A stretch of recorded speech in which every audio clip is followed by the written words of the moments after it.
नमस्कार दोस्तों, आज हम बात करने वाले हैं एक ऐसे पहलू पर जिसको अक्सर अनदेखा कर दिया जाता है, डाइवोर्स, तलाक। ये सिर्फ दो लोगों का अलग होना नहीं होता, इसके पीछे छुपा होता है दुख, तकलीफ और कभी कभी एक बहुत बड़ा सवाल। क्या आपने कभी ये सोचा है कि जब एक शादी टूट जाती है तो सिर्फ महिला ही नहीं, पुरुष को भी कितनी मुश्किलों का सामना करना पड़ता है। एलिमनी, मेंटेनेंस, ये सब लीगल प्रोसेसेस हैं और ज़रूरी भी हैं, लेकिन क्या हो अगर ये बोझ इतना बढ़ जाए कि किसी की जान चली जाए। दिसंबर 2024 की बात कर रहा हूँ मैं। बेंगलुरु में 34 इयर्स ओल्ड एक सॉफ्टवेयर इंजीनियर था, अतुल सुभाष, नाम सुना है आपने। उसने अपनी जान दे दी। उसके सुसाइड वीडियोस और नोट्स में जो बातें सामने आई वो दिल दहला देने वाली थी। अतुल ने अपनी पत्नी और उसके परिवार पर इमोशनल और साइकोलॉजिकल अब्यूज का आरोप लगाया।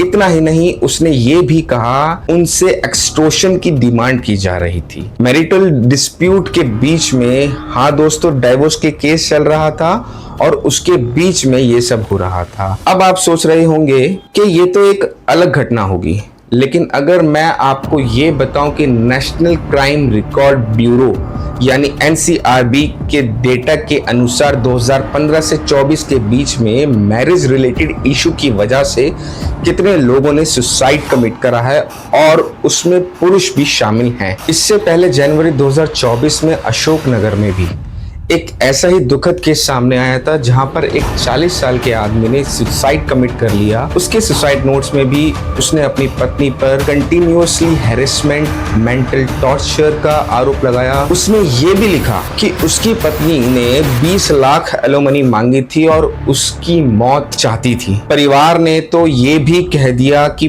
पत्नी का किसी और के साथ अफेयर है। ये केस हमें दिखाता है कि हर कहानी का एक पहलू होता है और डाइवोर्स सिर्फ फाइनेंशियल सेटलमेंट का नाम नहीं है। तलाक एक तराजू की तरह होना चाहिए जहां दोनों पक्षों के साथ इंसाफ हो। लेकिन क्या हो अगर ये तराजू सिर्फ एक तरफ ही झुक जाए? क्या हो अगर फाइनेंशियल डिमांड्स इतनी ज्यादा हो जाए कि एक इंसान टूट जाए? सुप्रीम कोर्ट ने भी अतुल सुभाष के केस के बाद एलिमनी कैलकुलेट करने के लिए कुछ गाइडलाइंस दे दी हैं ताकि फेयरनेस भी बनी रहे। अब कई मेंस राइट्स ऑर्गेनाइजेशंस ये सवाल उठा रही हैं कि हमारे देश में जेंडर बेस्ड लॉ का मिसयूज हो रहा है। क्या पुरुषों को अपनी बात रखने का और अपनी तकलीफ बताने का सही प्लेटफॉर्म नहीं मिल पा रहा है? वो जेंडर नेचुरल लॉ और एक नेशनल मेंस कमीशन की मांग कर रहे हैं।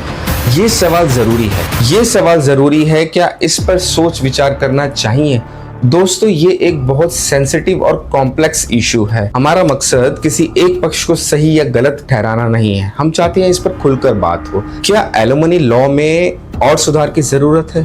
क्या मेंस की मेंटल हेल्थ पर भी उतना ही ध्यान देना चाहिए जितना स्त्रियों की मेंटल हेल्थ पे दिया जाता है? आपका विचार, अपना विचार कमेंट सेक्शन में जरूर बताएं और इस वीडियो को शेयर करें ताकि ये बात और लोगों तक पहुंचे।